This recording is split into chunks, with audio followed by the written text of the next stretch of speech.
Isang mapagpalang hapon po sa bawat isa po sa atin. And good afternoon. Kumusta po ang bawat isa? Nawa po tayo ay nasa mabuting kalagayan. Ayan, tayo po muli ngayon ay nasa ating daily Bible study dito po sa Rema Fields. So, bago po natin umpisahan ang ating pagpapatuloy sa pag-aaral po natin sa series na ibinigay po sa atin na pinag-aaralan natin ngayon dito sa Rema Fields, tayo po muna ay manalangin.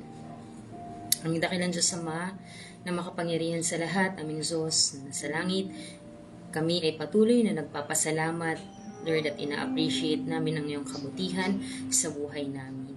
Lord, salamat sa pagmamahal mo, Panginoon. Tuloy nga po, O Diyos, na tinataas namin sa iyo. Lord, ang hapong ito sa pag-aaral namin ng iyong mga salita, Lord, mo na maunawaan namin, Panginoon, ang mga nais mo, O Diyos, na iparating, ipaalam at ituro sa bawat isa. Kaya Lord, sa buhay ng bawat nagkapakinig, Panginoon, Lord, pagkaloob mo, yung humble heart, O God. So, Holy Spirit, malaya ka na mangusap sa bawat isa sa amin. Dinideclare namin, O Diyos, ang katagumpayan ng gawain itong pinupuri ka namin sa pangalan ni Jesus. Amen. So, good afternoon po muli sa bawat isa.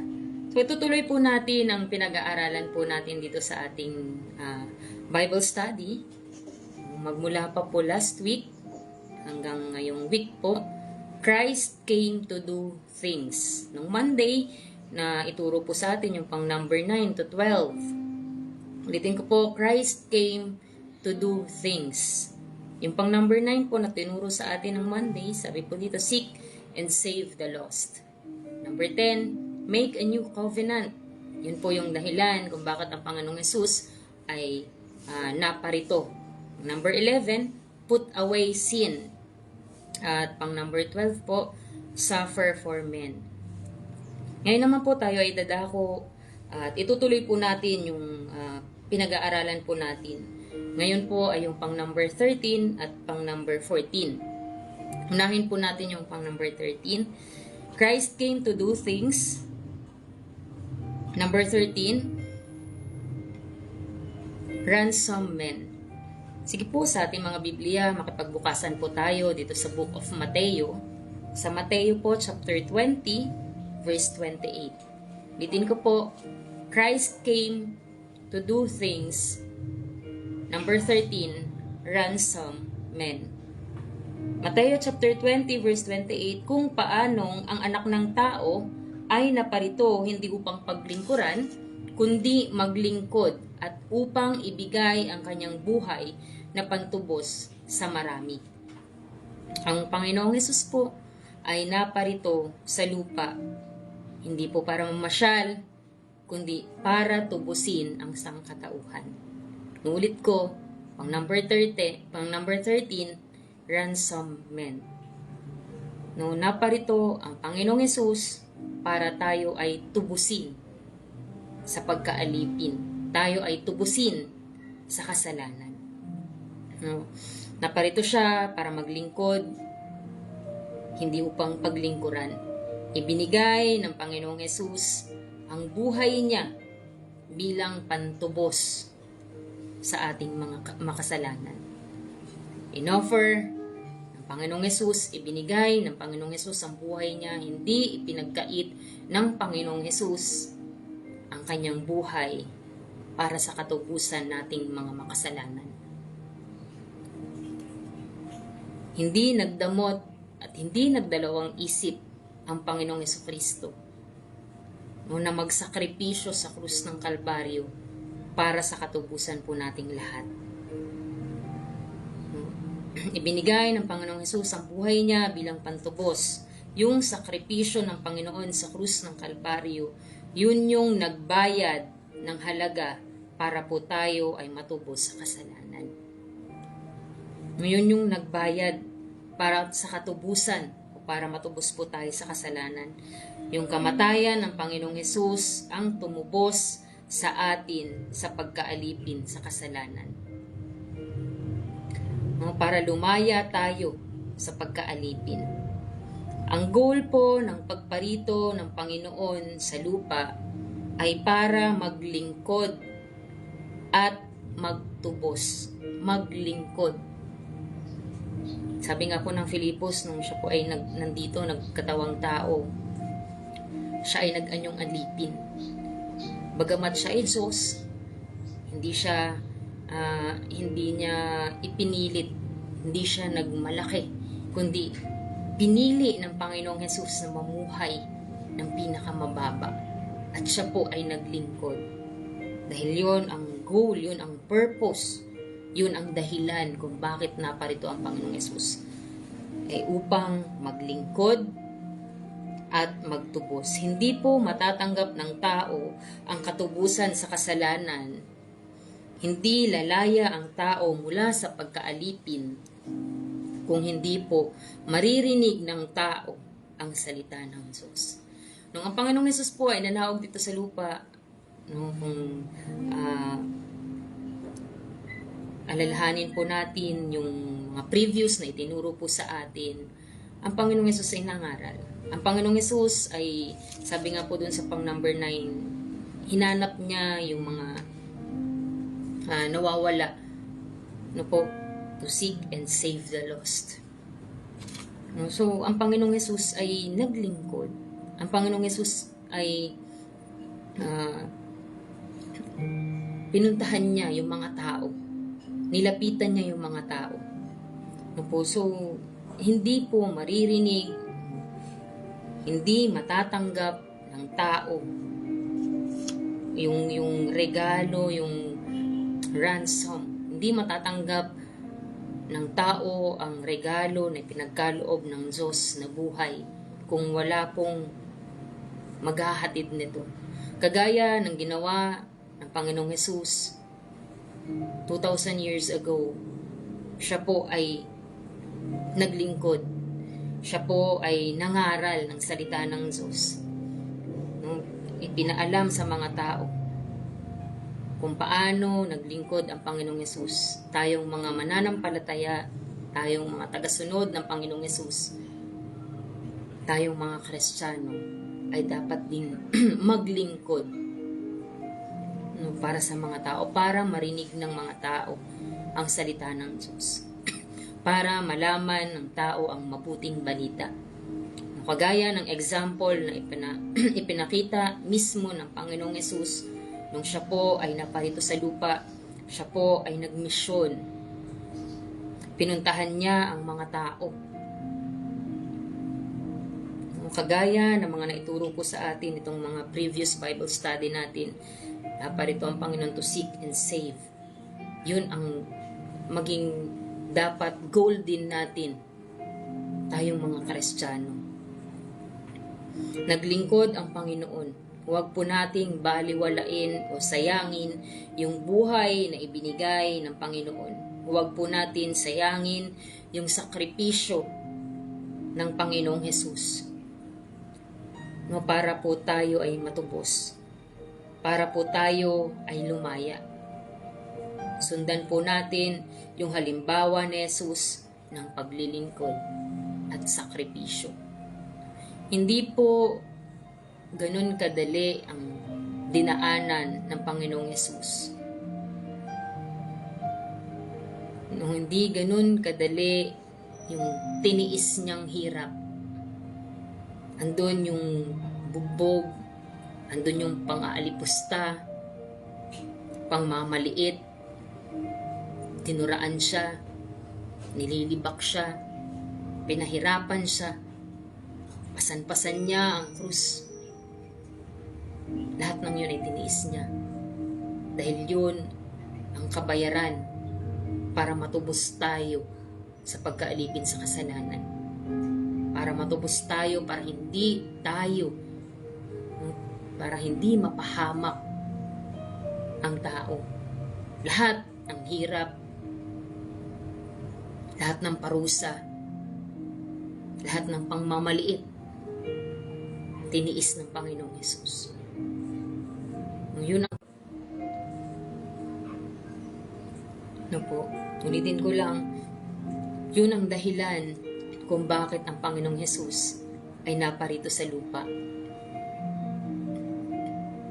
Hindi siya basta-basta pumunta lang para magpakita, kundi pumunta siya dito sa lupa para ang tao ay matubos sa pagkaalipin sa kasalanan, sa pagkaalipin sa lahat ng gawa ng kaaway.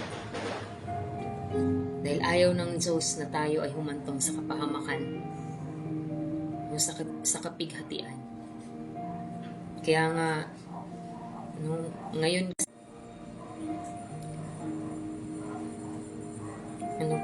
yung Panginoong Hesus, nasa langit na po siya eh.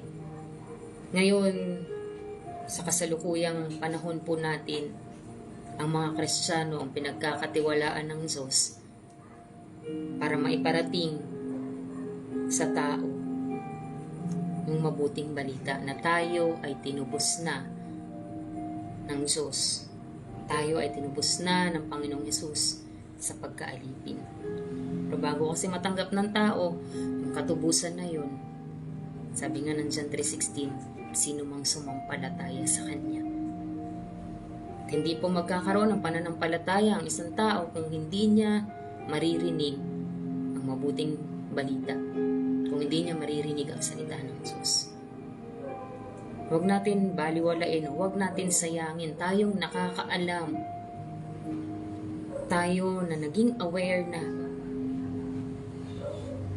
dahil hindi po ganun kadali yung sakripisyong ginawa ng Panginoong Hesus.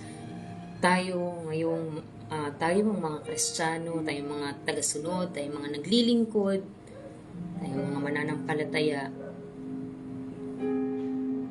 maging available tayo na magamit, maging available tayo na maglingkod kagaya ng paglilingkod ng Panginoon. Sabi nga po, naparito ang Panginoon hindi upang paglingkuran, kundi upang maglingkod at magtubos. Ngayon, hindi po matatanggap ng tao ang katubusan na yun kung wala pong magiging payag na magpagamit na maiparating sa mga tao yung mabuting balita. Po, next po tayo sa pang number 14. Christ came to do things. Number 14, preach and heal. Preach and heal. Sabi po, makipagbukasan po kayo sa akin dito po sa Lucas chapter 4 verse 18. Ang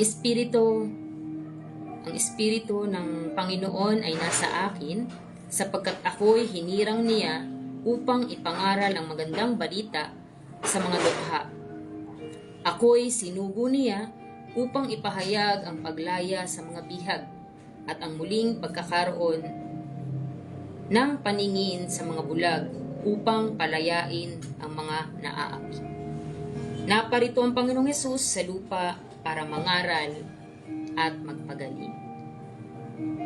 Itin ko po, kanina sa number 13, naparito ang Panginoong Hesus para tayo ay tubusin. Dito po sa pang number 14, naparito ang Panginoong Hesus sa lupa para mangaral at magpagaling. Misyon ng Panginoong Hesus ay mangaral ng salita ng Diyos, ng mabuting balita, ng pag-ibig ng Diyos, ng kaligtasan. Nagpunta siya sa mga lost soul, sa mga taong walang pag-asa, sa mga taong pighati, yung mga taong hopeless, sa mga may sakit at karamdaman. Siya ay nagpagaling. Sa pamamagitan po ng pangangaral ng Panginoong Hesus, ang mga taong bihag at alipin ng sakit at karamdaman ay nagkaroon ng pag-asa. Titin ko po sa pamamagitan ng pangangaral ng Panginoong Hesus, ang mga taong bihag at alipin ng sakit at karamdaman ay nagkaroon ng pag-asa. Sila ay lumaya sa pagkakabihag, sa hirap na dala ng karamdaman. Kung babalikan po natin ang kwento ng babaeng dinudugo, siya ay nagkaroon ng sakit ng mahabang panahon. Marami na siyang pinuntahan. Marami na siyang sinubukan para makuha ang kagalingan. So nagkasakit po siya ng mahabang panahon. Pero nung marinig niya ang mabuting balita ng Panginoong Hesus, nagkaroon siya ng pag-asa. Nung narinig niya. So kailangan para marinig ng tao ang mabuting balita ay dapat merong mangaral. At yun ang ginawa ng Panginoong Hesus nung siya po ay naparito sa lupa. Siya ay nangaral, the same time, nagpagaling. At natanggap ng tao ang kagalingan dahilan sa pag-abot ng Panginoon.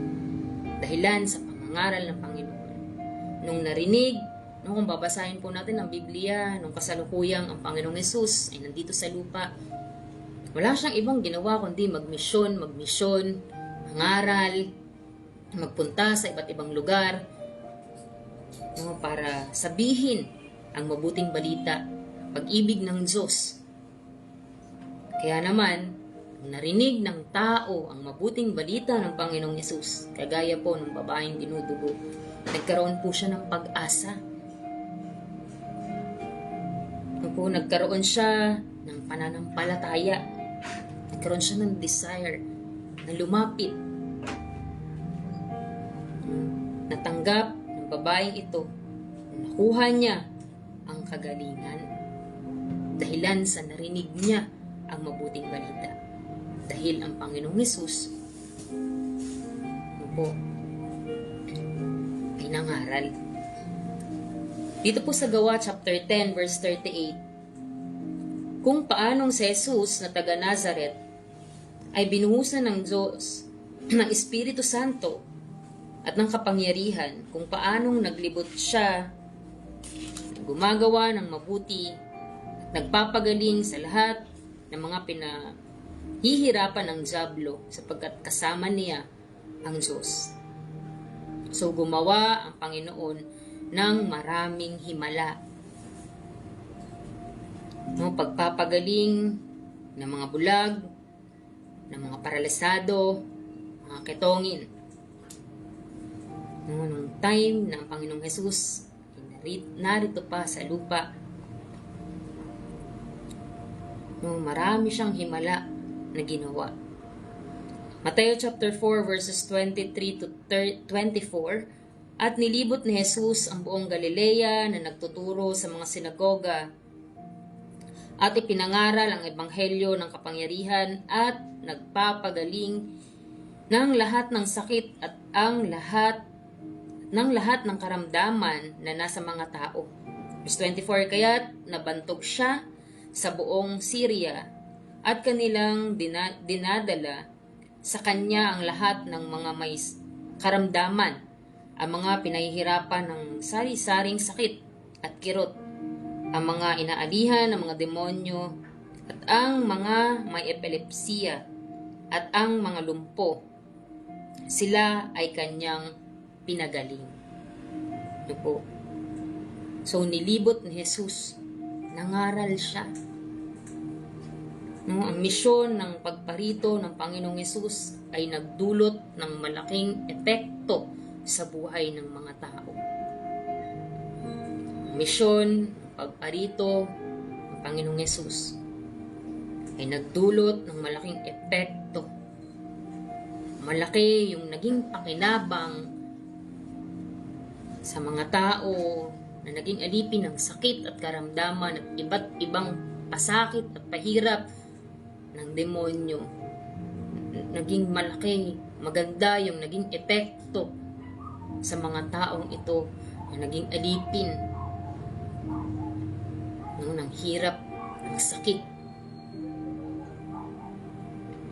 sa pangangaral ng Panginoong Hesus. Naging malaki yung epekto nito sa buhay ng tao. Ang mga tao ay nagkaroon ng desire na lumapit sa Kanya. Yung ibang pinagaling ay naglingkod. Dahilan sa na-witness ng tao yung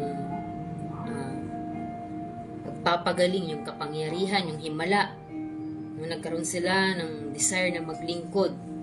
Mahalaga na matutunan po natin o mahalaga na tularan din po natin ng halimbawa na ibinigay ng Panginoong Hesus. Pagtuturo at pagpapalaganap ng salita ng Diyos. Tularan natin ang pagiging maawain at pagmamalasakit niya sa mga tao.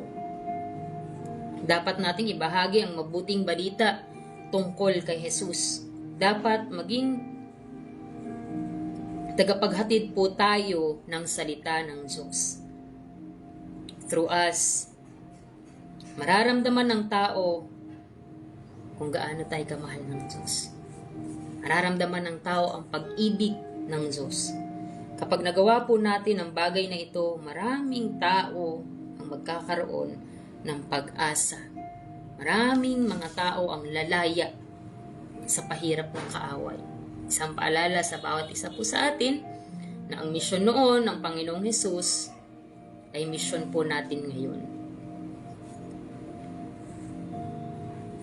Bilang mananampalataya, tagasunod ng Panginoong Hesus, tayo po, ito po ay ating responsibilidad.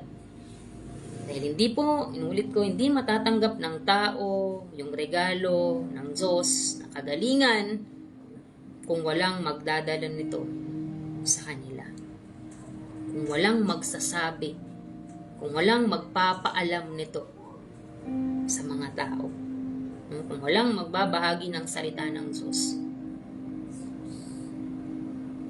Kung sa mga campings natin, kahit ng mga previous na pagtuturo po sa atin dito sa Bible study, lagi nating naririnig na yung mga nasyasyaran natin, after natin masyaran, ilang weeks, months, years, ay sumalangit o nasa piling na ng Panginoon after masyaran. Alam niyo po, hindi naman always ganun. Hindi po always ganun yung nangyayari sa mission po natin dito sa Rema. Dahil may mga pagkakataon din po na sa pagbabahagi natin ng salita ng Diyos, usually kapag may sakit o kapag nagsishare tayo, nagtatanong po tayo kung merong may sakit, may pag-pray. Kapag may sakit, lagi tayo nag-o-offer, may pag-pray. May mga pagkakataon po din sa mga pinapanalangin natin, sa mga nasusyaran natin, sa mga nasasabihan natin na may kagalingan sa Panginoon. May mga tao po na natatanggap nilang kagalingan. At dahilan po doon, dahil na-witness nila yung kapangyarihan ng Panginoon, dahil na-witness nila, naranasan nila, ang himala na nagmumula sa Diyos, sila po ay nagkakaroon ng bagong buhay. Ibig sabihin, nagkakaroon sila ng desire na sumunod, patuloy sa Panginoon at maglingkod sa Panginoon. Nababago yung buhay nila. At hindi lang po yun, kung napapakinggan po natin ang mga turo po ng mga pastors natin, kapag may mga testimonies or kwento po sila, illustration, po, sa pangangaral ng salita ng Diyos, may mga nasyaran, gumaling. Dahil gumaling yung isang miyembro ng pamilya, buong pamilya nila ay lumapit at naglingkod sa Panginoon.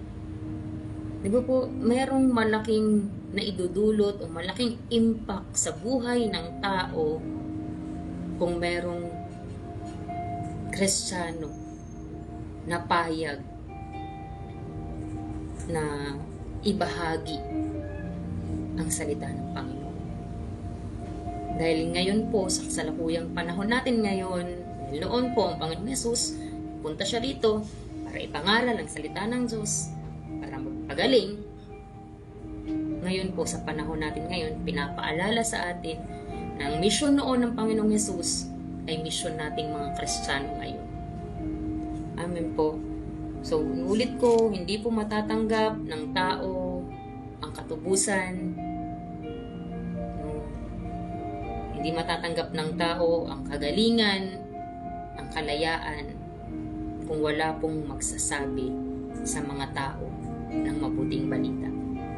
Kaya po ini-encourage ko ang bawat isa po sa atin, lalo na po sa ating mga taga-rema, hindi lang po mga workers, pastors, kundi lahat po tayo, maglingkod tayo sa ubasan ng Panginoon.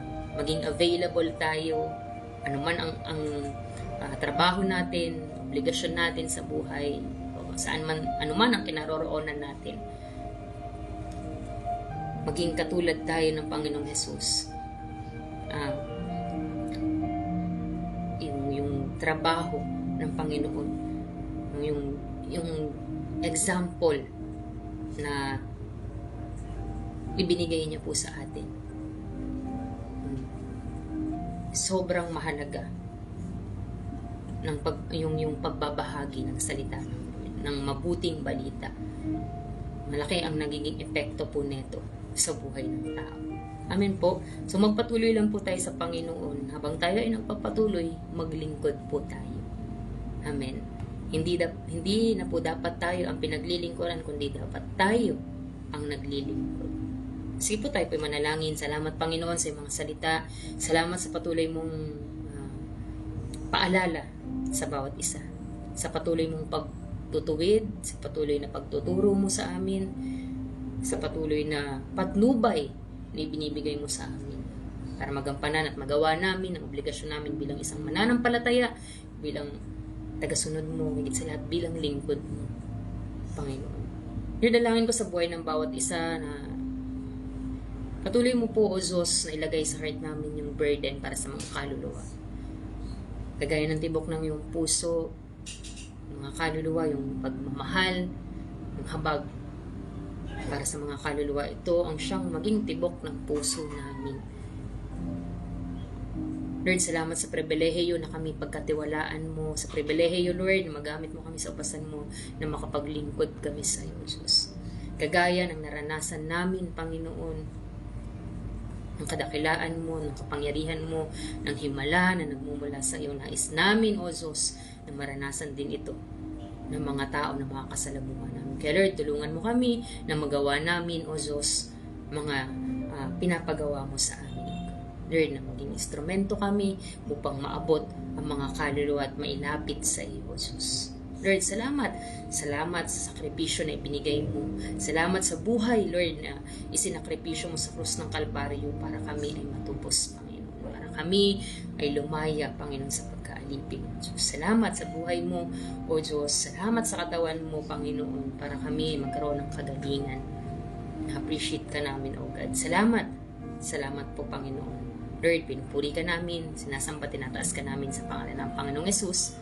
Amen. So magandang hapon po muli sa bawat isa po sa atin. Tayo po ay mag-ingat. Belated Merry Christmas and advance Happy New Year. God bless you po.